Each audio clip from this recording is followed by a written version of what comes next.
It's my honor to present Marc Nobleman, class of 1990, for his induction into the Cheshire High School Hall of Fame. Marc's website describes him as an author of books for all ages, speaker, and pop culture archaeologist.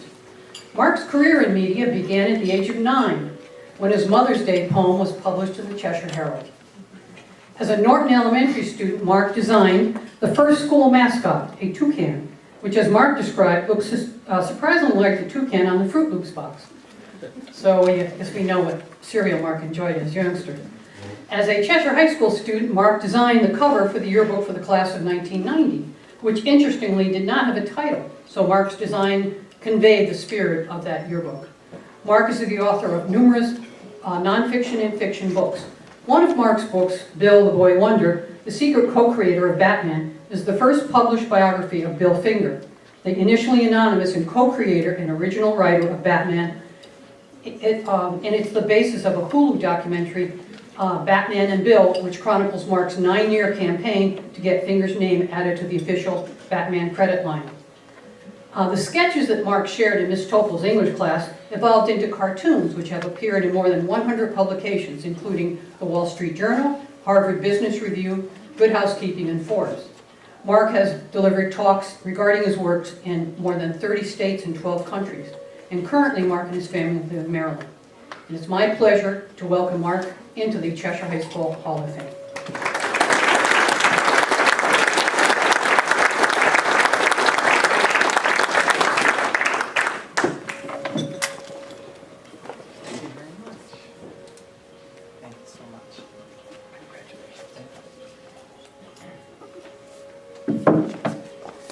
Thank you very much.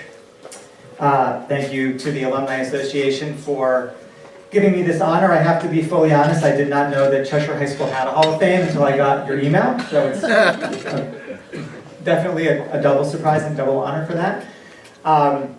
Congratulations to all the other inductees today, none of whom I knew before, I don't think, so it's going to be a pleasure hopefully to circulate a bit before we break and get to know you. I, believe it or not, have a football record of my own from Cheshire High School. It's not nearly as storied as the others that we've heard of. My record is that I did not attend a single football game in all of Cheshire High School. I'm not saying I'm proud of that, it's just what it is. So, as you gathered, I was not the athlete type. I was the guy that was drawing pictures and writing stories at the time. And Cheshire for me and Cheshire High School were great. I am proud to say that I liked high school while I was in high school. I recognized how good I had it. I'm a small-time type of person, and Cheshire was a good fit for me. So it was, of course, cool at the time, not just my year, but every year in the history of high school, to say that high school's lame and you're not learning anything and you hate it. But I had great friends and I had a great experience there. So I look back with great fondness at Cheshire High School. My mother is my guest today, and she was hugely influential in my creative development. She was the one who said that I was a writer before I knew it, as moms tend to do. So that was probably in high school, when she saw me still drawing a lot and kind of nudging me toward writing, saying, I think that's something that you might want to look into. And I guess I wasn't that surly of a teenager, and I took her advice and did that. So I have to thank my mom for that, and many other things as well, including that Mother's Day poem that got me set on this path of writing. So, as you kind of gathered from my football comment, I was not, the homecoming king. I went into high school with 2 superlatives from Dodd from middle school. One was friendliest, and the other was best school citizen. So you could just tell what I was setting myself up for, walking into high school with that on my resume. Yeah. And as you heard, I did design the high school yearbook cover, and also the logo for our senior play, which was The Boyfriend, a 1920s musical. I actually sang and danced in that too, but that is not the reason I'm being honored today. I think it's still on film, so videotape somewhere. So I want to mention 3 brief stories, not even stories, teachers really, that had an impact on me. And I don't think I realized this at the time, but I had Miss Topol for English freshman year.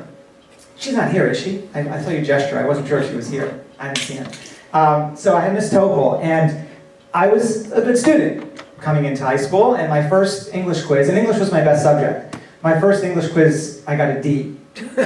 So, being 14, I assumed that this teacher hated me, and I didn't understand how that was possible, because didn't she know that I was best school citizen at Dodge? How could she hate me? How could she give me a D? And over the course of that year, she kept pushing me, and I kept feeling like she's not giving me enough credit. But what I looked at in hindsight was that she was recognizing my potential and not letting me take an easy road. And I recognized that sometime before junior year, because I took another class with her by then, speech, and that was great. I love that. That was not a traumatic experience. And I use what I learned in that class today as part of my job. So my second short story is even shorter. When I went to college, I went to Europe for a semester abroad. And when I was in Paris, I ended up staying with a family that did not speak any English. And I found myself, I was beside myself that I was able to talk to these people in French for a whole dinner. I mean, I don't know if it was good French, but they responded, and I understood them. So I wrote Mrs. Andrews a postcard to thank her for what she taught me. And I even remember saying in the postcard, probably a lot of students don't take the time to do this, even if they're feeling that they owe you a thanks. So I was happy to do that. Again, best school citizen, that's the kind of thing we did. And the last person I'll mention is the man who was the principal when I was there, Mr. Dodig. Who, thanks to social media, like most of us, I reconnected with, and actually met him for a milkshake off 95 on exit 12 McDonald's a couple years before I moved to Maryland. And the man, like any teacher, has seen thousands of people. And he took the time to meet me, and I can't honestly say if he really remembered me, but it doesn't matter, he met me. And we had a great talk, and I got to know him as an adult, and I guess you could say he got to know me as an adult that day too. So the people that I was best friends with in Cheshire, we were a tight group. No one was let in, and no one got kicked out in the whole time I was in high school. We were solid. And I am proud to say that those guys are still my best friends today. I'll end with this. I loved Cheshire and Cheshire High School so much that I took it upon myself to plan our 30th reunion. I asked around first to make sure no one else wanted to do it, and nobody else did.